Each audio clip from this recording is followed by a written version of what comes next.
और आज सुबह की बड़ी खबर, अमेरिका और ईरान के बीच बातचीत को लेकर के इस्लामाबाद में भले ही तैयारियां पूरी कर ली गई हैं, लेकिन दोनों देशों के बीच कई तरह की बयानबाजियों ने आशंकाएं भी पैदा कर दी हैं। इस बीच खबर यह है कि अमेरिका को ईरान की तरफ से एक नया प्रस्ताव मिला है, जिसके आधार पर अगले राउंड की बातचीत होगी।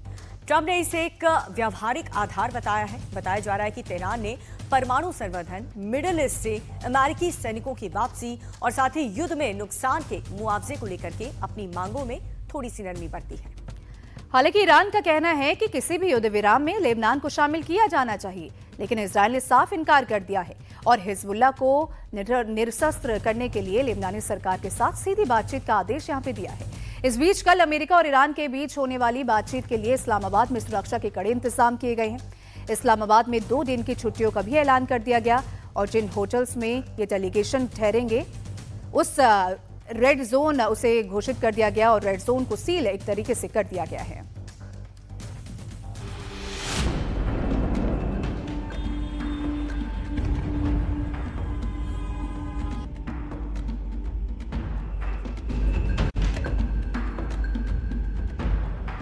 ईरान अमेरिका की बातचीत से पहले धमकियां। इजरायल लेबनान के बीच बात, हमले जारी रहेंगे।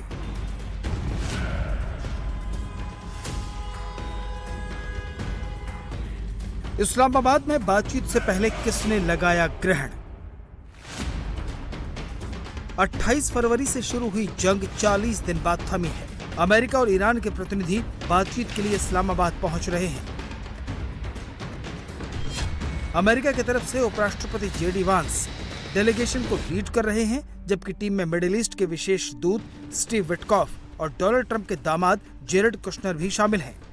वहीं ईरान की तरफ से विदेश मंत्री सैयद अब्बास अरागची का शामिल होना पक्का है। उनके साथ ईरान के नेशनल असेंबली के स्पीकर मोहम्मद बागैर गलीबाफ शामिल होंगे। बातचीत से पहले विश्वास का माहौल पैदा नहीं हो पाया है। खासतौर पर यूरेनियम एनरिचमेंट की शर्त को लेकर भी ईरान और अमेरिका के दावों में कंफ्यूजन है। ट्रंप का दावा है कि अमेरिका ईरान का एनरिच्ड यूरेनियम जब्त करेगा। वहीं ईरान साफ कर चुका है कि यूरेनियम पर उसके अधिकार को कोई नहीं रोक सकता, लेकिन जेडी वेंस को अच्छी बातचीत की उम्मीद है। He said that there are a few points of disagreement before the negotiation. Well, that must mean that there's a lot of points of agreement, because there's a 15-point plan floating around, there's a 10-point plan floating around. If he's frustrated about 3 issues, that actually means that there's a lot of agreement. That's point number 1. Point number 2, to respond to each of those issues, and I read it very closely, let me just say this. I actually wonder how good he is at understanding English, because there are things that he said that frankly didn't make sense in the context of the negotiations that we've had. But to address the 3 points, first of all, he talked about an attack that had allegedly happened on Iran and how that was a violation of the ceasefire. Ceasefires are always messy. Islamabad पहुंचने से पहले गलीबाफ ने फिर चेतावनी के सुर बुलंद किए। मसला है लेबनान का। जिस तरह से इजरायल ने लेबनान में तबाही मचाई, उसके बाद ईरान पर अंदरूनी प्रेशर है कि वो लेबनान को सीज फायर में शामिल करवाए। इसके लिए ईरान के अंदर भी प्रोटेस्ट हो रहे हैं। इसलिए बातचीत से पहले स्पीकर मोहम्मद बागैर गलीबाफ ने सोशल मीडिया पोस्ट के जरिए फिर दोहराया है कि लेबनान और ईरान के सहयोगी संपूर्ण प्रतिरोधी युद्ध विराम का अभिन्न अंग हैं। पाकिस्तान के प्रधानमंत्री शहबाज शरीफ ने सार्वजनिक रूप से और स्पष्ट रूप से लेबनान मुद्दे पर जोर दिया है। इसे नकारने या इससे पीछे हटने की कोई गुंजाइश नहीं है।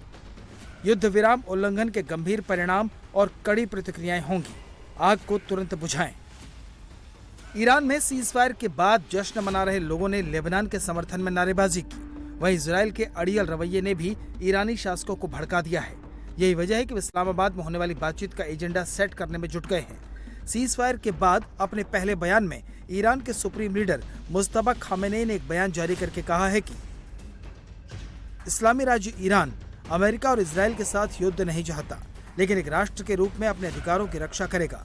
हम किसी भी परिस्थिति में अपने वैध अधिकारों का त्याग नहीं करेंगे और इस संबंध में हम संपूर्ण प्रतिरोध मोर्चे को एक इकाई के रूप में देखते हैं। ईरान पर हमला करने वालों को नहीं छोड़ेंगे। जाहिर है ईरान इस स्थिति में नहीं है कि वो लेबनान को अलग करके अमेरिका के साथ बातचीत कर सके। इसलिए ईरान के सुप्रीम लीडर की भाषा बेहद सख्त है।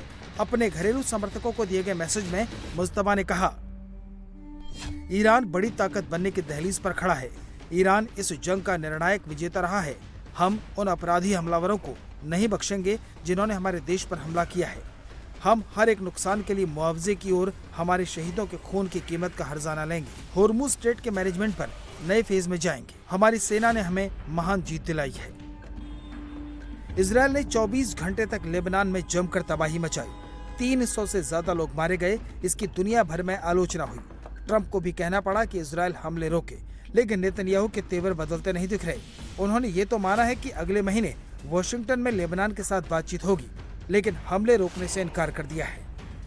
תושבי הצפון היקרים, אני גאה בכם. אתם ממשיכים לעמוד איתן. אני מבקש לומר לכם, אין הפסקת אש בלבנון. אנחנו ממשיכים להכות בעוצמה את חיזבאללה, ואנחנו לא נעצור עד שנחזיר לכם את הביטחון. ההישגים הכבירים שלנו, גם באיראן וגם נגד ציר הרשע, הביאו לשינוי היסטורי במעמד של ישראל באזור. הם גם הביאו לשינוי לקשרים שלנו עם מדינות, קשרים שלא היו בעבר. לאחר פניות חוזרות ונשנות של ממשלת לבנון לפתוח איתנו במשא ומתן לשלום, אני הנחיתי אמש בקבינט לפתוח במשא ומתן ישיר עם לבנון כדי להשיג שני יעדים. אחד, פירוק חיזבאללה מנשקו, והשני, הסכם שלום היסטורי, בר קיימא, בין ישראל ללבנון. ישראל חזקה מאי פעם, איראן חלשה מאי פעם. אני כבר הבאתי 4 הסכמי שלום עם מדינות ערב, אני מתכוון להביא עוד. שלום אמיתי, שלום מתוך עוצמה. इस बीच बातचीत को लेकर इस्लामाबाद में सतर्कता बढ़ गई है। सिक्योरिटी की वजह से इस्लामाबाद में 2 दिनों के लिए छुट्टी का ऐलान कर दिया गया है। इस्लामाबाद के रेड जोन में अमेरिका और ईरान के डेलीगेशंस को ठहराने के लिए 2 होटल खाली करा लिए गए हैं। इस्लामाबाद की कई सड़कों को अगले 2 दिनों के लिए बंद कर दिया गया है। अमेरिकी डेलीगेशन की सुरक्षा के लिए एडवांस सिक्योरिटी टीम पाकिस्तान पहुंच चुकी है। पाकिस्तान मध्यस्थ जरूर है, लेकिन शहबाज शरीफ से लेकर आसिम मुनीर तक के माथे पर पसीना है, क्योंकि इस बातचीत पर आतंकी हमले का खतरा मंडरा रहा है। इस्लामाबाद में बातचीत शुरू होने से पहले हॉर्मुज को लेकर अमेरिका और ईरान के बीच एक बार फिर से तनातनी पैदा हो गई है। ईरान द्वारा हॉर्मुज स्ट्रेट में तेल की आवाजाही रोकने पर ट्रंप बेहद गुस्से में आ गए और उन्होंने इसे घोर अपमानजनक करार दिया है। ट्रंप ने ईरान पर वादा खिलाफी का आरोप लगाते हुए कहा कि वो ये समझौता नहीं है जो हमारे पास है। ट्रंप ने कहा कि ईरान हॉर्मुज स्ट्रेट में तेल की आवाजाही रोककर घटिया काम कर रहा है और ये हमारे समझौते के अनुरूप है। प्रेसिडेंट ट्रंप की तरफ से ये बयान सामने आया है। आपको बता दें, हॉर्मुज पर टोल टैक्स ईरान पर ट्रंप काफी भड़क गए हैं इस रवैये को लेकर। दरअसल अमेरिका से डायरेक्ट बातचीत से पहले ईरान ने स्ट्रेट ऑफ हॉर्मुज को एक बार फिर से लॉक कर दिया है और बीते 24 घंटे के दौरान हॉर्मुज से ईरान ने अपने जहाजों को छोड़ करके केवल जहाजों को इजाजत दी है। हॉर्मुज से पिछले 24 घंटे में सिर्फ 6 ऑयल टैंकर्स पास हुए हैं और इन सब में सिर्फ ईरानी ऑयल था। हॉर्मुज से पैसेज को लेकर के IRGC की तरफ से एक नक्शा भी जारी किया गया, जिसमें जहाजों से कहा गया है कि वो ईरान के आइलैंड के पास से जाएं, हॉर्मुज के ओरिजिनल रूट से बचें, क्योंकि वहां पर मरीन माइंस बिछी हुई हैं। ईरान ने ये साफ कर दिया है कि सीज फायर की शर्त के तहत वो हर दिन हॉर्मुज से सिर्फ 15 शिप्स को ही पैसेज देगा और टोल भी वसूलेगा। और बड़ी खबर, इस्लामाबाद में बातचीत से पहले इजरायल ने पाकिस्तान के रक्षा मंत्री ख्वाजा आसिफ को जमकर लताड़ लगाई है। इजरायल के प्रधानमंत्री बेंजामिन नेतन्याहू ने ख्वाजा आसिफ के पोस्ट की निंदा करते हुए कहा कि पाकिस्तान के रक्षा मंत्री द्वारा इजरायल के विनाश का आह्वान निंदनीय है।